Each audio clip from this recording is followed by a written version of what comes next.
পথ হারানো এক নাবিক সমুদ্রের মাঝে এসে প্রকাণ্ড ঝড়ের কবলে পড়ে। ঝড়ের ফলে লণ্ডভণ্ড হয়ে যায় তার সম্পূর্ণ জাহাজটি। বাঁচাও, কে কোথায় আছো, আমাকে বাঁচাও। সেই জাহাজের বেঁচে যাওয়া এক যাত্রী ভাসতে ভাসতে এক নির্জন দ্বীপে এসে পৌঁছালো। সূর্যের আলো যাত্রীর গায়ে পড়তেই যাত্রীর জ্ঞান ফিরে এলো। জ্ঞান ফেরার পর প্রথমে এসে ভগবানের কাছে প্রাণ খুলে ধন্যবাদ জানালো তার জীবন বাঁচানোর জন্য। পথ হারানো ভুবন কি করবে বুঝতে না পেরে সে সামনের জঙ্গলের দিকে এগোতে থাকলো। ভুবন সারাদিন জঙ্গলের মধ্যে ঘুরে ঘুরে খাবারের খোঁজ করতে থাকে। প্রতিদিন সে সমুদ্রের তীরে এসে বসে থাকতো, যদি কোনো জাহাজ সেদিকে আসে এই আশায়। কিন্তু প্রতিদিনই তাকে হতাশ হয়ে ফিরে যেতে হতো।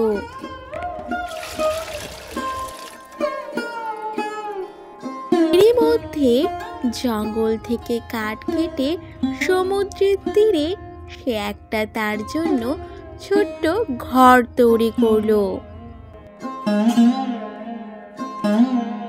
খাওয়ার জন্য ভুবন নির্ভর করত সমুদ্রের মাছ এবং গাছ থেকে পাড়া ফল। এইভাবেই ভুবনের দিব্যি দিন কেটে যাচ্ছিল। পরদিন সকালবেলা ভুবন তার খাওয়ার জন্য কিছু ফল এবং কাঠ সংগ্রহের উদ্দেশ্যে জঙ্গলে রওনা হয়ে যায়। কাঠ এবং ফল সংগ্রহ করে সে আবারও নিজের বাসার উদ্দেশ্যে রওনা হয়ে পড়ে। বাড়ি ফিরে ভুবন দেখে তার রান্নার উনান থেকে আগুন বেরিয়ে তার স্বাদের সম্পূর্ণ বাড়িটি আগুনে পুড়ে ছাই হয়ে যাচ্ছে এবং তার কালো ধোঁয়া আকাশে ছেয়ে গেছে। ভুবন আর কষ্ট সামলে রাখতে পারল না। কেন কেন ভগবান, তুমি আমার কাছ থেকে এত পরীক্ষা নিচ্ছ? এর থেকে ভালো তো আমার প্রাণটাই চলে যেত।